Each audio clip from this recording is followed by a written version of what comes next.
So far this course is focused mostly on differentiation in multiple variables. Now we're going to start doing integration. So we're going to start looking at double integrals, for example. Let me start with a little bit of a review from Calculus 1 on how you do integration so that I can show you how we extend that to higher dimensions. So typically you would have some sort of a function like that, and you might be looking at the behavior of the function over some interval.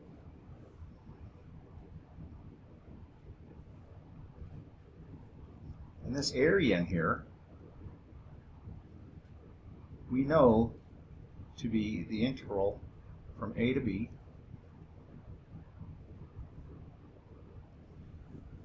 Now let me go a little bit into the theory and how the integral worked. If you'll remember, let's come back.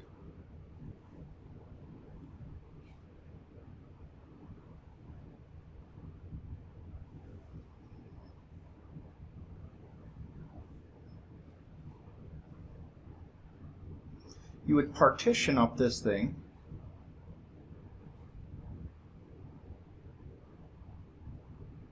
and then you'd let this be x sub 0, this would be x sub 1, somewhere in here would be x sub k. At the very end you'd get to x sub n.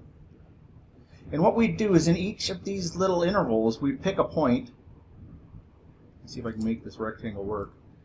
I'd pick a point somewhere in that little interval, and I would take and make the height of the function on that interval that same height for the whole piece. So I would do it for the next one. Let's say the point was in here somewhere. So whatever the function value is at that point, that would stay flat. So we might see stuff like this depending on where the point is. Usually we did right endpoints when it was made it the easiest calculation. And you go all the way until you get to b. But it doesn't have to be right endpoints. It could be anywhere in between. Now let's take a look at these special points that I'm putting in here. They're just called, I'll call it a star. I'll call it like that one, x1 star. So the next one after that is x2 star.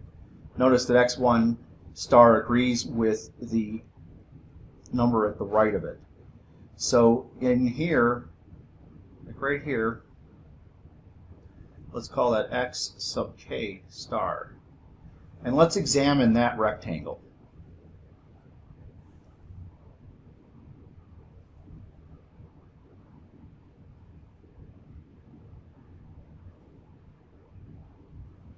So this was between x sub k minus 1 and x sub k. So a special point in here, which I'm referring to as x sub k star.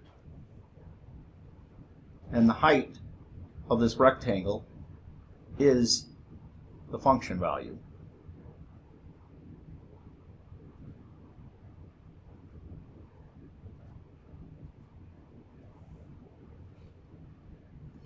The base, the width of this thing is delta x sub k. And so the area underneath of that curve was approximately equal to the sum of k equals 1 to n f of xk star times delta x sub k. Then they did something like this. Let this thing be the width of the widest subinterval.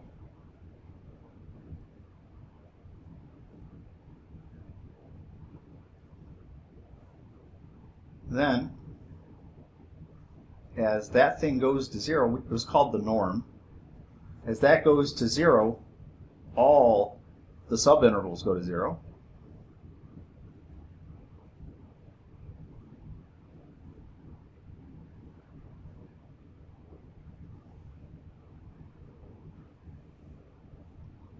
But as the subintervals are going to 0, they're getting skinnier.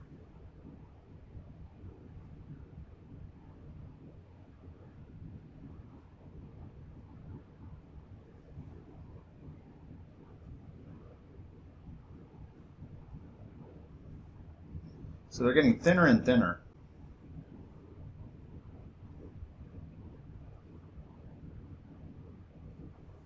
Until we take the limit. So we usually have this, one of these two versions was given to you.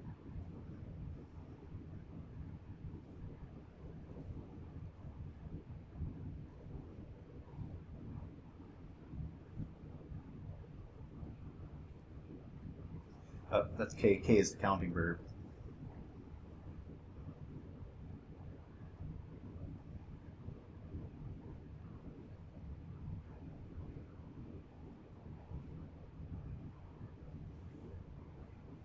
And it was either that version, or we also probably saw the version like this, indicating that the number of rectangles is going to infinity.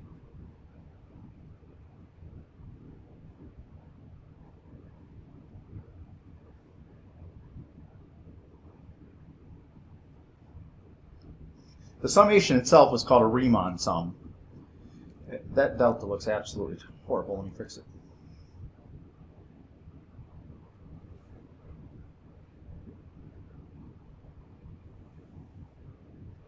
Now let's show what we do in two variables.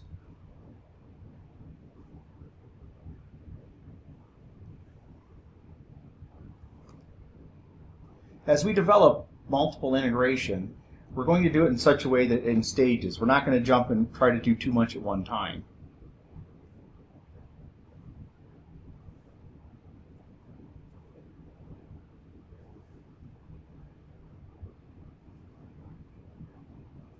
So for the time being, we're going to concentrate on a rectangular region in the xy plane. And we'll develop some rules, and then we'll get into more complex things later on. And what you might have then is some surface above it. We take that out and give it a little perspective.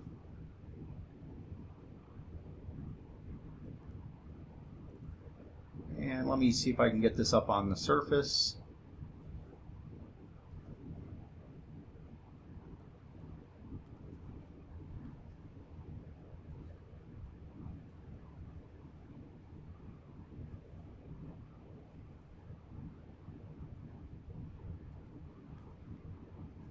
So I don't know what it's doing up there on the surface, but those are the corner points. So it'd be wavy or something like that, perhaps.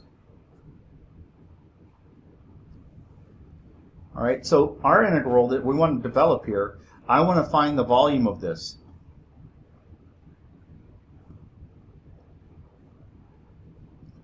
The only thing is, the volume is fine except for the top. The top is wavy, so we don't have, if we had a flat top, this would be a very simple problem, but we don't. We have a wavy top, and that's the purpose of calculus, to be able to do such things like that. So what I'm going to do is I'm going to call this region down here R. That'll be the region that we integrate to. And basically, I'm going to set V equal to this thing here.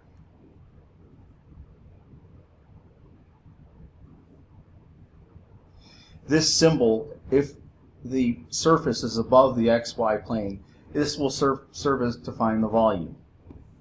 And that definition is not do very much for us, but let me show you what we tried to do to get this integration and show you that it's similar to what we did in the one variable case. So I want to concentrate on the region R.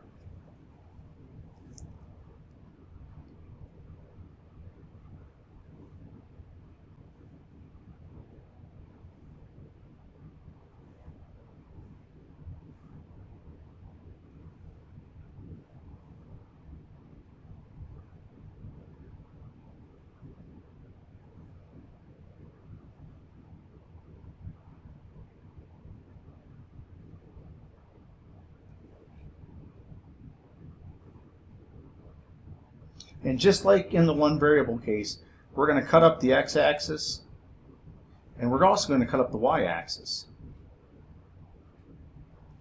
And what that's going to do is put a bunch of lines in here I can't draw very straight lines, so small. And these choices don't have to be any kind of symmetry or anything like that.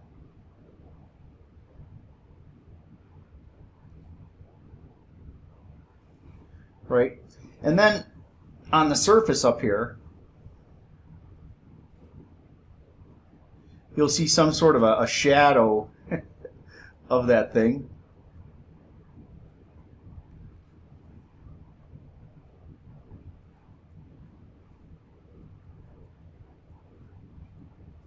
So once again, I don't remember what kind of curves I had going in there. But now we're going to have all of these things. You'll see them on the surface, these lines that are cut in there.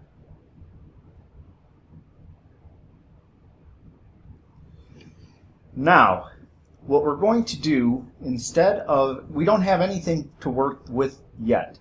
So what we are going to do is we're going to take each of these and the tops. Let me show you let's pick one at random. So let's say in each of these intervals we have a point that I call x1, y1, x2, y2, x3, y3, x4, y4, etc. So we can have, like, we put a point there, it could be like x1, y1. And it ends here at the last point at xn, yn. Somewhere in the middle, perhaps, we have an xk, yk. And these are those special starred points that were before. I'm going to look at one prism above xk, yk. So here's how it looks.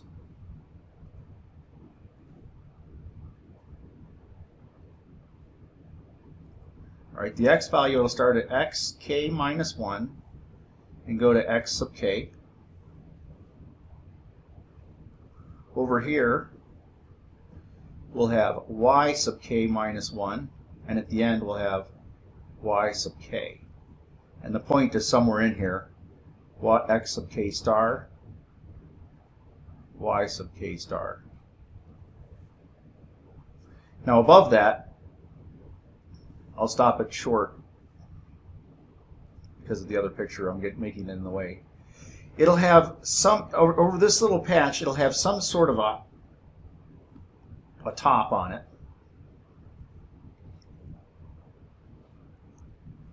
So it'll look something like this on top.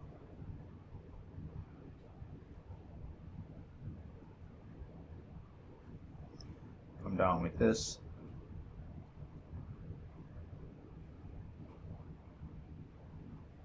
We're going to do just like we did in the one variable case, and I'm going to slice this off, flatten that top. Here's how you're going to do it. You're going to take and remake that thing, but now you're going to cut the top off so it's flat.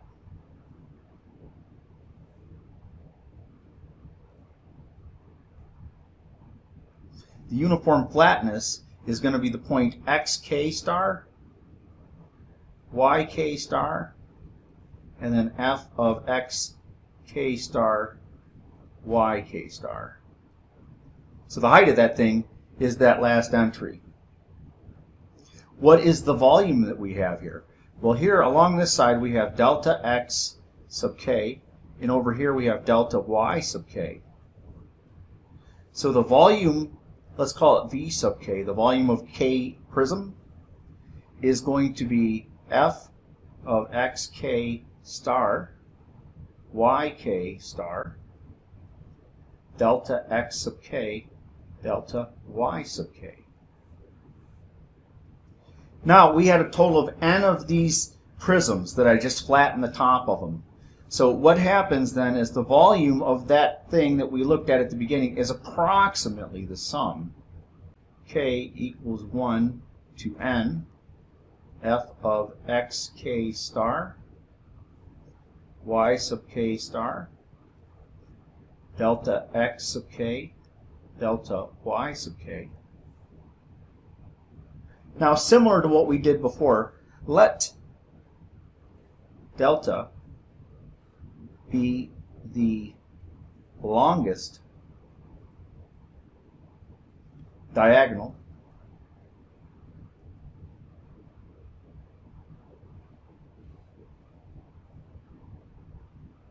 among the partitioned rectangles.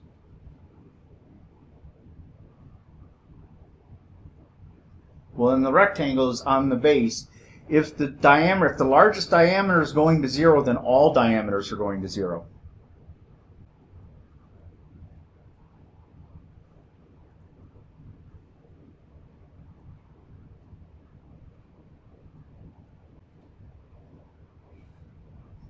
So the diagonals of all subrectangles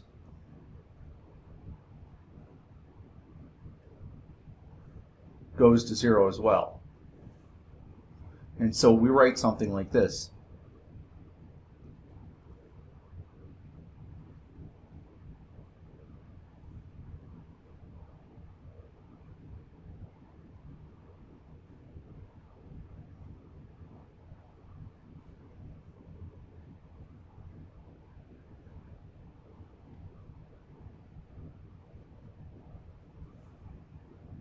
Or, just as before, if delta is going to 0, the number of rectangles is increasing, and that's going off to infinity. So another version that you might know is this one.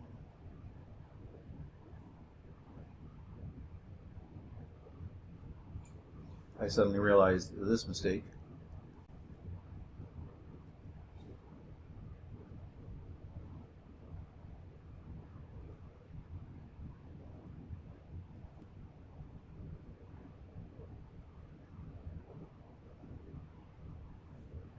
And in fact, this is what we define to be our integral.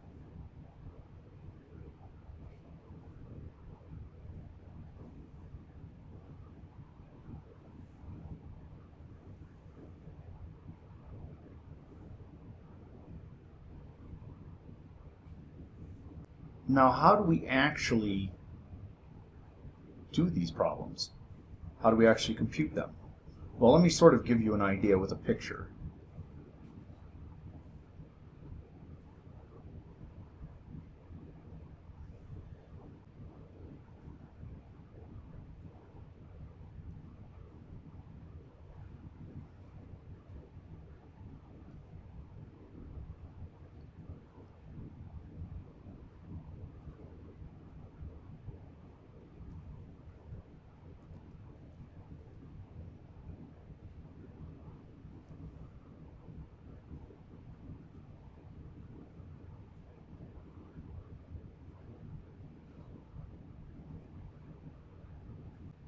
Let's say that's z equals f of xy. That's a little piece of it, let's say.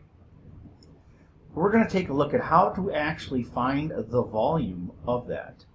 So what I'm going to do is take an x, go in here right through the heart of this stuff, and draw a plane right in there.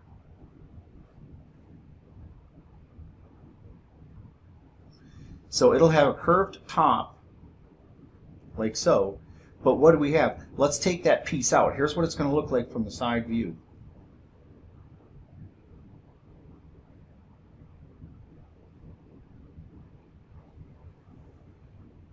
Okay? This here is going to be the area of x, is what we're going to call it. If it's associated with that x, it'll be the area. Notice up here, the x value is fixed, but the y value is changing. So if we want to get the volume, then we could do this. The volume, we could take each of those a-axis and let x vary from a to b. That's one way of getting our volume. But now think of what a of x is doing. A of x is this. A of x started at y equals c and ended at y equals d. So a of x itself can be an integral. And that's just the function up there. but x is fixed for this particular integration. So now let me plug that into v.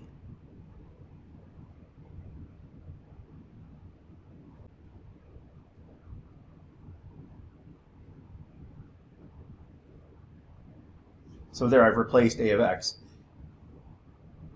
I forgot this guy right here.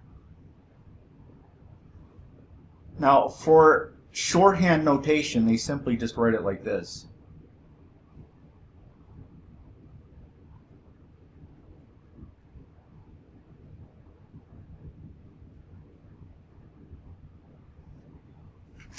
And so we'll have to show you some examples on how this works. But what we end up doing is this. This right here, you'll do whatever symbol is first. So you'll do integration with respect to y first. While you're doing that integration, x is constant. Then after you finish that, you'll move on to the x. So whichever one's inside is the first one that you do.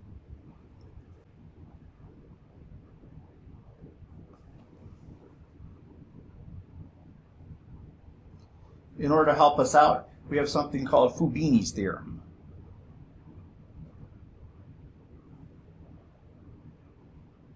Let f be continuous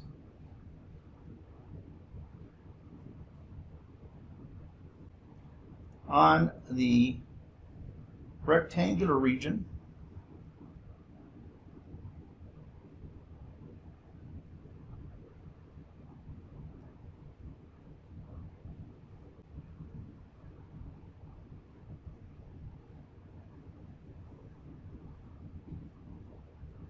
So x will go from a to b, y will go from c to d. Then our double integral over that region equals the integral from a to b, c to d, f of x, y, dy, dx. And Fubini's theorem goes a little bit farther than that. It also tells us this.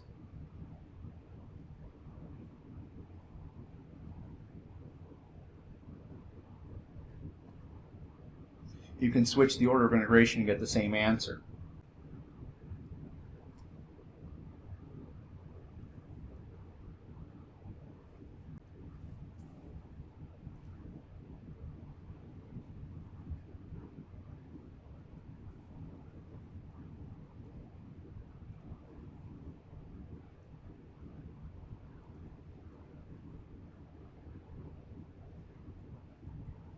All right, so we're going to work the inner one first. So we're going to integrate with respect to y, but x is just a constant as far as it's concerned.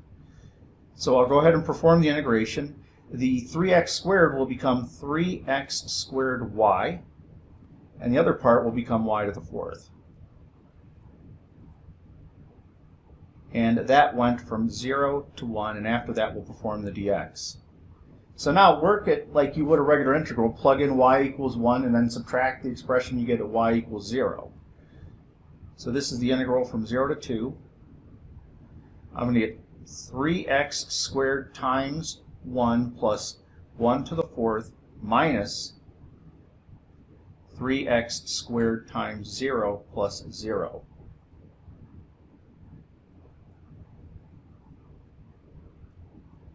So let's see what I have left over after all that. I have 3x squared plus 1 dx. Now this is just an ordinary integration. I have x cubed plus x from 0 to 2, and I believe that'll just give you 10. Is it easier to change the problem or to change? Let's see how hard it is to fix the problem. It didn't appear until the very last problem there. We put a 1 here, here, here, here, minus 2. Now it's equal to 8.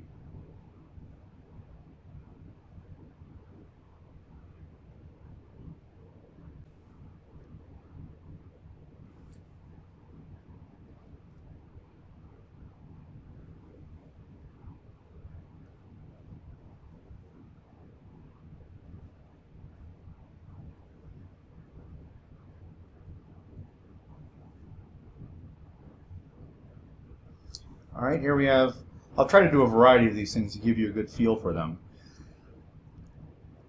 If I were to try to take inside of, I'm looking at the u squared v. If I take the derivative of that with respect to u, I would get 2uv, which is almost this here. In fact, if I put a 1/2 out here, I could put a 2 here, and I would have that.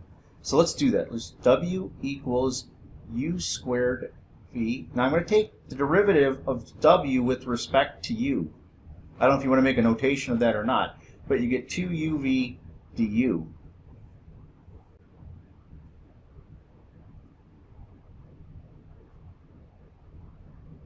Now when you go to u, don't forget to change the limits of integration. So when, for example, when u is 0, w will be 0. When u is 1, w will be v. And that gives me then, I have cosine of w dw times dv. So you get 1/2, 0 to pi over 2, sine of w from 0 to v, dv, that equals 1/2 integral from 0 to pi over 2 times sine of v dv, that equals negative 1/2 cosine of v from 0 to pi over 2, and I believe that ends up giving us 1/2 for a final answer.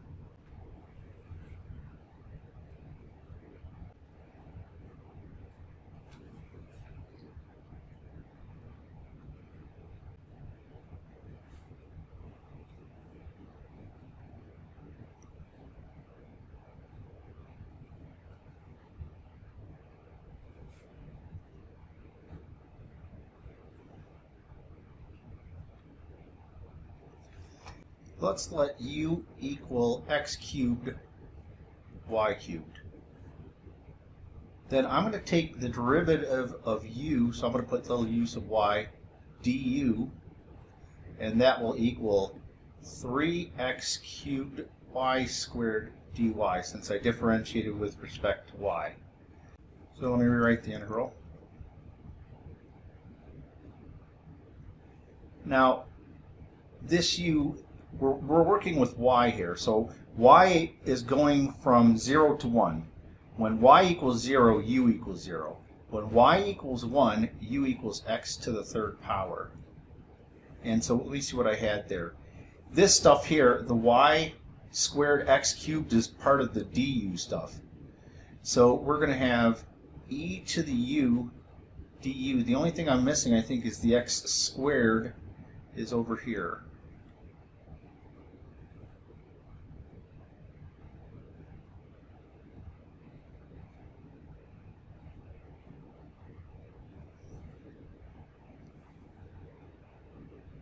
I think I messed off my...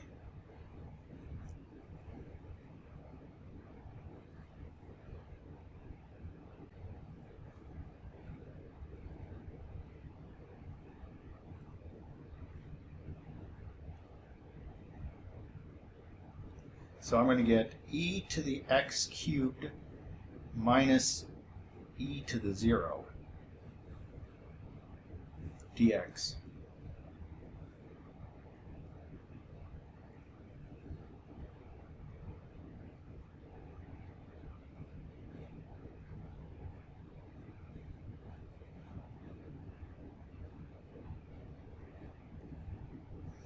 Well, you can see that's a perfect u-du combination almost. I can let u equal x to the third, then du will equal 3x squared dx. So I can divide by 3 again.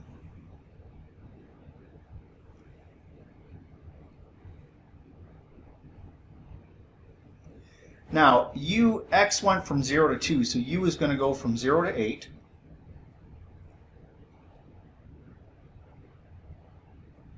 I'm going to separate the integrals into the two easy pieces.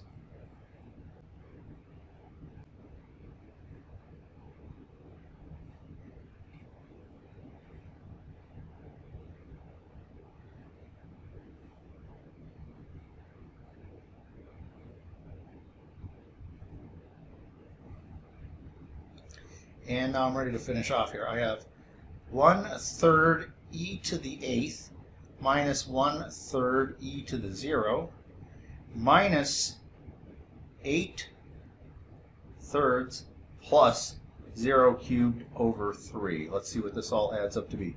I think, if I'm not mistaken, yep, this guy and this guy. So this is 1/9. It's a good thing I caught that. 1/9, 1/9, 1/9. That 1/3 was also attached to this.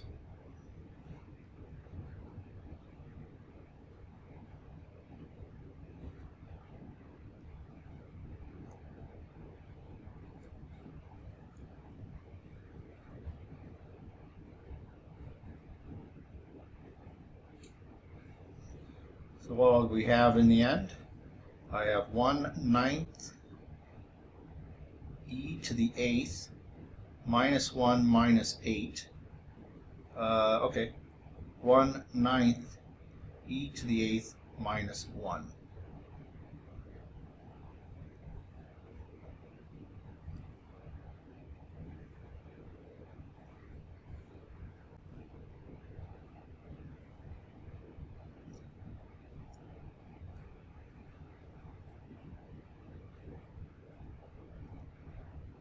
If it's ever given to you in this form, they need to tell you what r is equal to.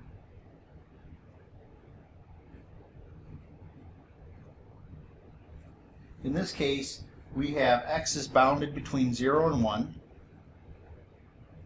and y is bounded also between 0 and 1.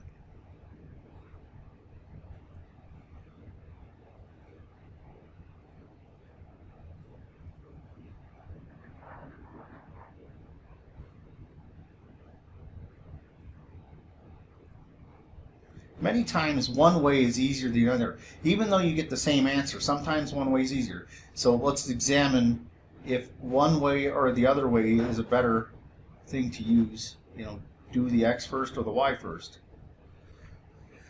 So let's see how hard it would be. Let's start with the one on the left here. When you think about doing any kind of integration, you always think about doing a u and du combination if you can come up with one. So what if I try to let u, let's try this, let u equal 1 plus xy. Now since dx is on the inside, I'm going to take its derivative with respect to x. So I'll do ux du, and that will be just y dx. And that's the problem. There's no y. I don't like that at all. So let me try over here this time. Let me do u equals 1 plus xy, and then I'm going to do uy. I'll put a du to indicate that that's what I'm doing. The derivative of xy with respect to y is x. Now that looks good. All right, so let's do that one.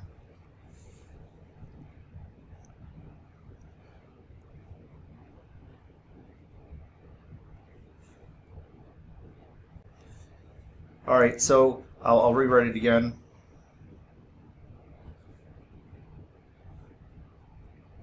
We're going to let u equals 1 plus xy.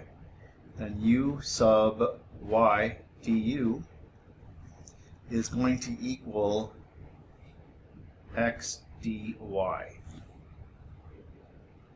So let me convert to my u du stuff. When x is equal to 0, u is equal to 1. Then when y is equal to 1, u is equal to 1 plus x. And then we had 1 over u du, and then we have dx over here.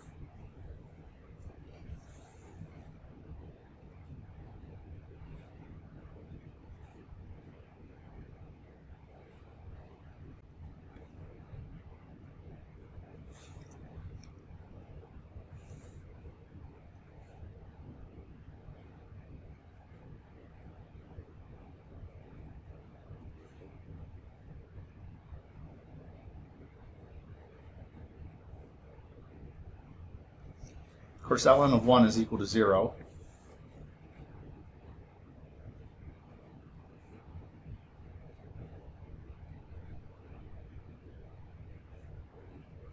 If you don't know the formula for this particular integral, I'm going to show you how you can get it. You can do it by integration by parts. It works this way.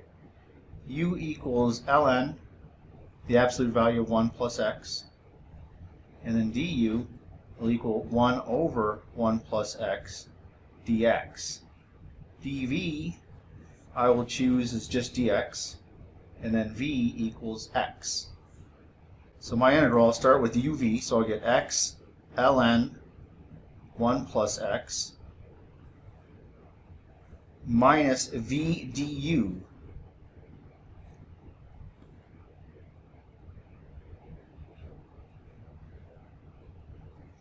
And that's going from 0 to 1.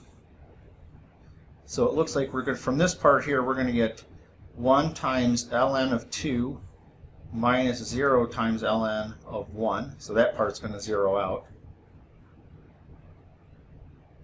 Now with these kind of integrals, one of the tricks you want to do is this.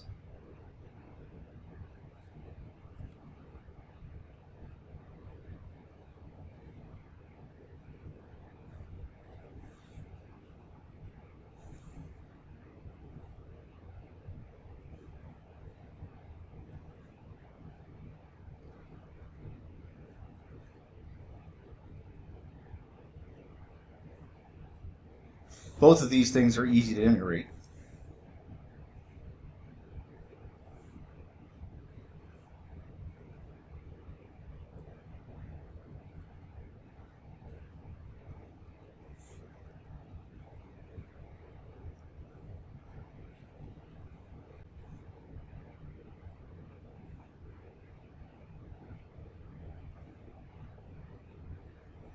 So all those ln's go away. It looks like I'm going to end up with 2 ln 2 minus 1.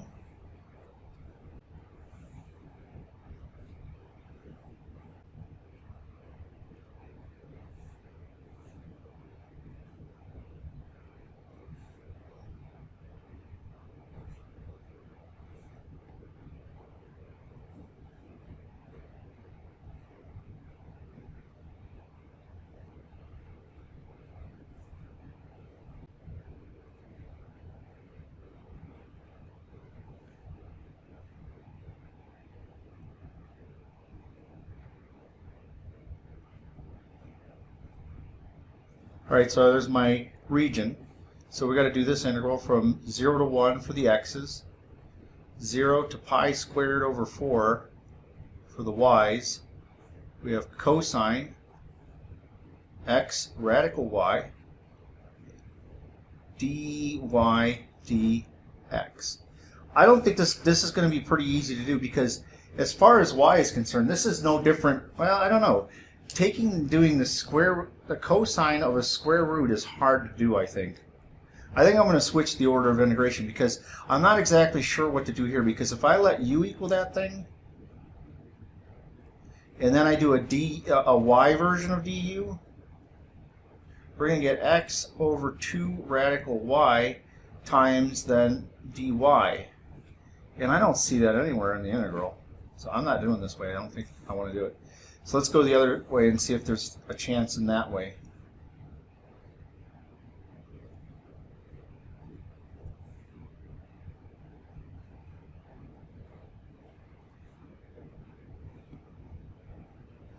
See, now the integration inside, as far as x is concerned, this is like cosine of 5x. This is not a big deal at all. Here I can let u be the inside of that,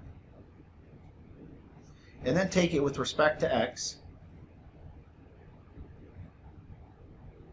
Divide both sides by radical y to get this.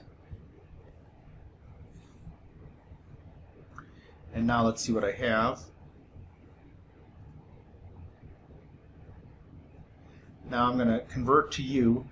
Now u is x radical y, and we're putting in x values. So when x is 0, u is 0. When x is equal to 1, u is equal to radical y. We have cosine of u du, and then dy out here. Now what you can also do here is put the 1 over radical y out here.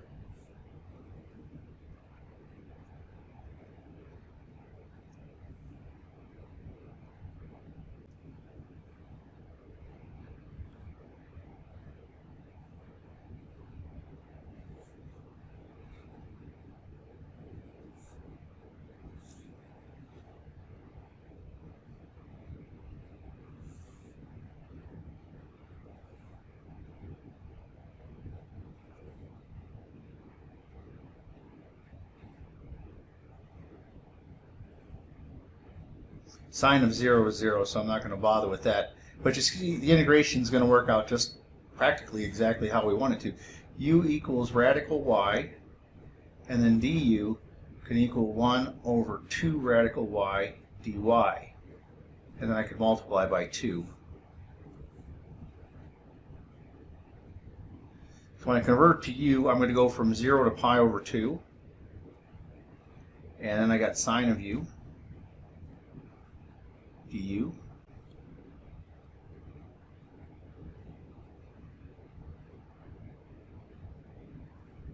If I'm not mistaken, you're going to get 0 plus 2 should equal 2.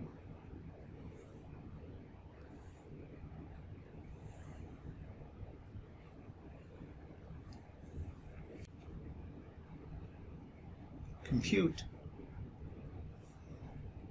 the volume of the solid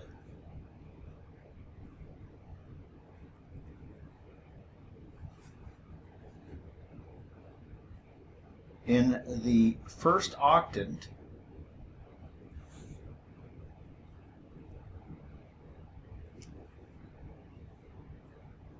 bounded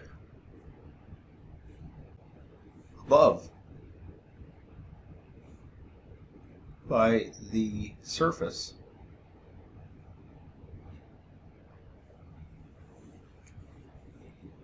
z equals 9xy 1 minus x squared 4 minus y squared.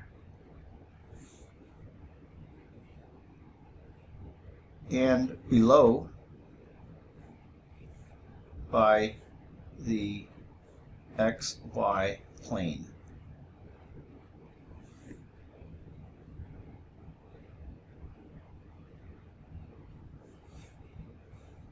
So first, let's figure out what x and y are permitted to do. The first octant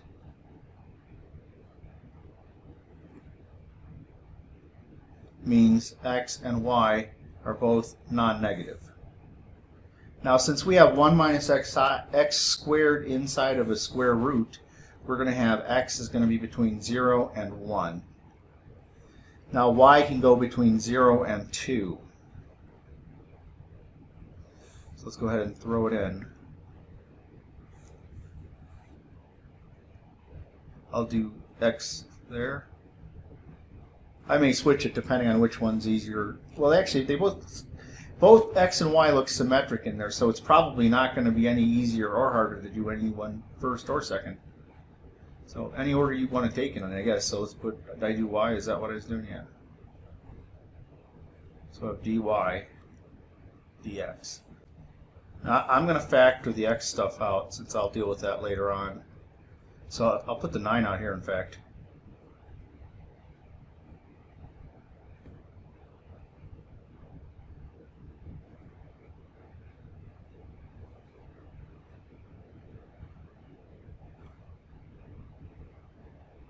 It's a fairly simple u du combo for y.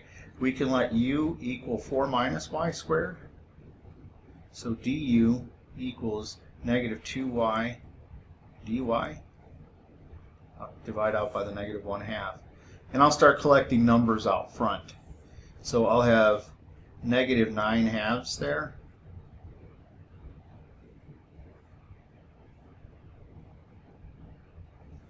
So then I'm going to convert this integral into u notation. When y is equal to 0, u is equal to 4. When y is equal to 2, u is equal to 0. Inside of here we have u to the 1/2 du dx. When I integrate u to the 1/2, I'll get u to the 2/3, but out front I'll get 3/2. No, I'll get u to the 3/2, but out front I'll get 2/3. So I'll have something like this.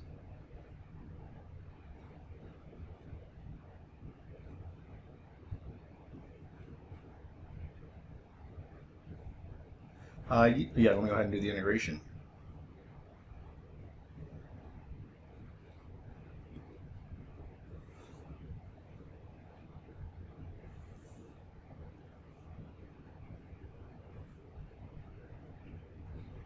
I should probably do a little simplifying while I'm here.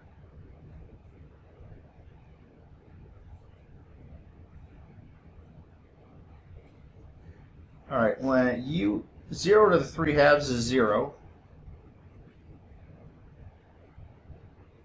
So that's equal to -8. So I'll factor the -8 out front, and right now I have positive 24. The integral from 0 to 1, x square root of 1 minus x squared dx. Once again, the same kind of a u du combination I used before will work.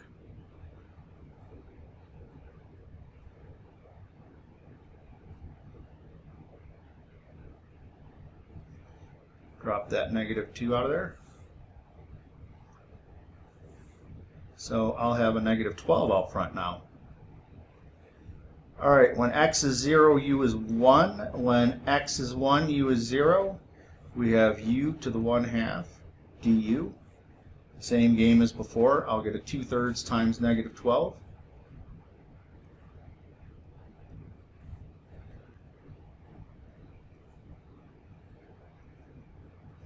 Of course, when you plug in 0, you'll get 0. When we subtract off, I'll get positive 12 times 2/3 times 1 to the 2/3, or to the 3/2. And then I think that just turns out to be 8.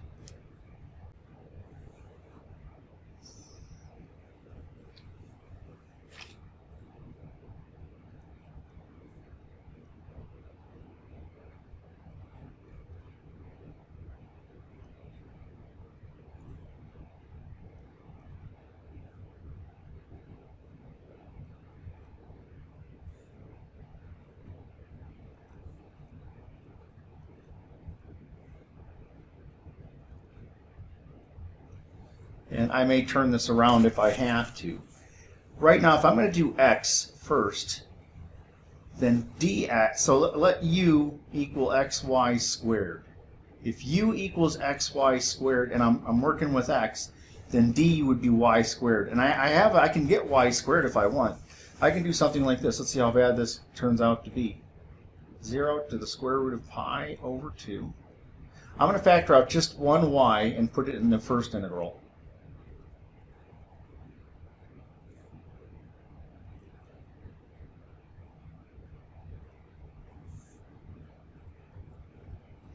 So then I can let u equal xy squared. Then u, if I'm doing it with respect to x, will be just y squared. And I have the y squared like I wanted to have there.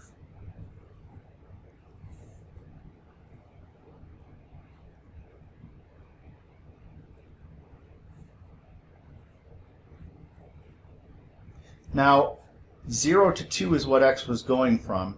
When x is 0, u will be 0. When x is 2, u will be 2y squared.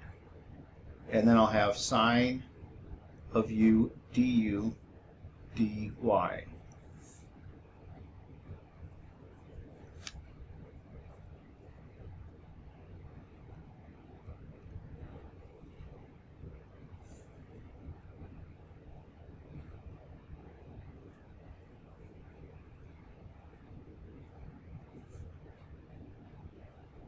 Now go ahead and plug those in.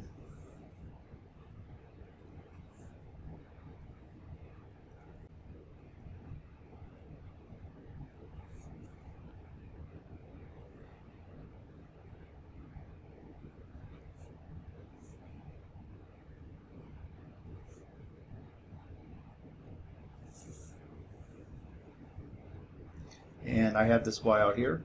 That's going to certainly come in handy.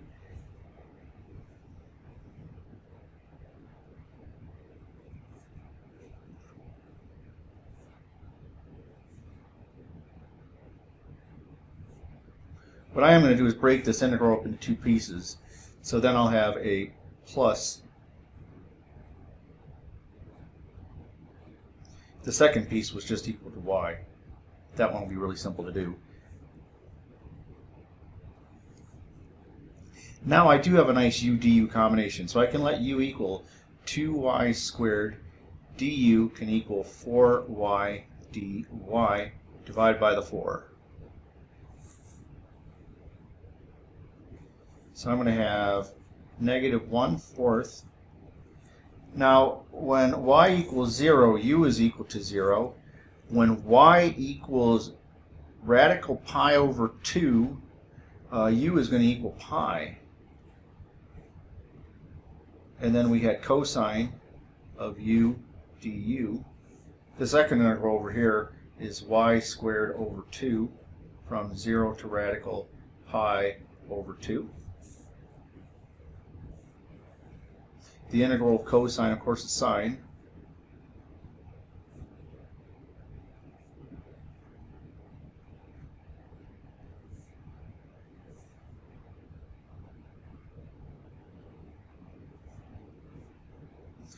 Alright, sine of pi and sine of 0 are all 0. The only thing that survives all of this carnage is pi over 4. One last thing to talk about is that notion of average value.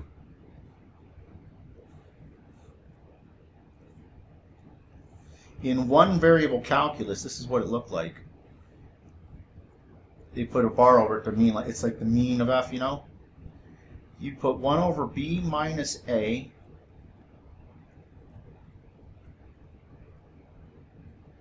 that you divided by b minus a, you divided by the length of the interval. Well, in the same way, our version of it looks like this.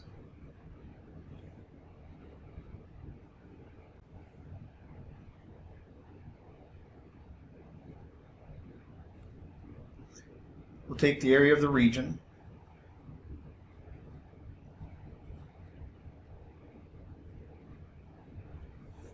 We're simply going to take the integral and divide by the area of the region that's defined on.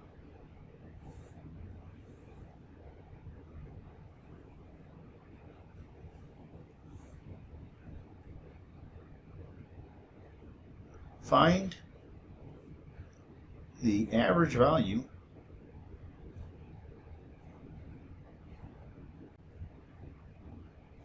of f of x, y equals sine of x, sine of y,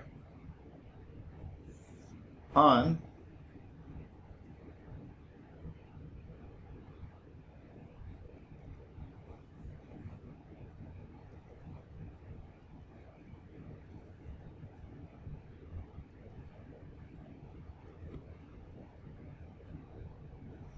so both intervals are going from 0 to pi. So the area of R is pi squared.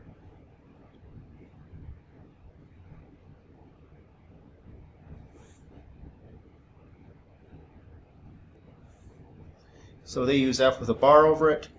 I'll take and divide by 1 over pi squared. And now the integral from 0 to pi for both x and y.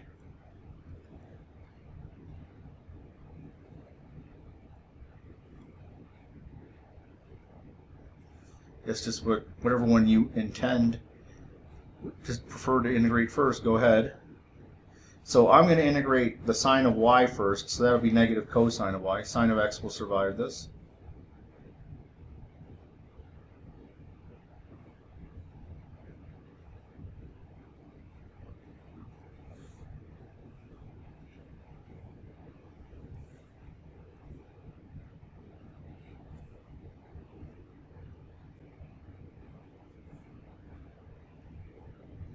Now, negative cosine of pi is actually 1.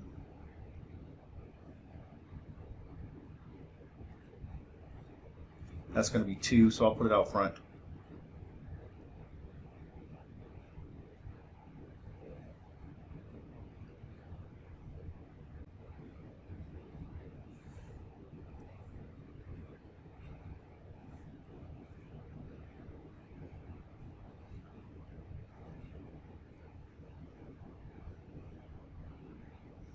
All right, when I plug in pi, I'll get 1 again.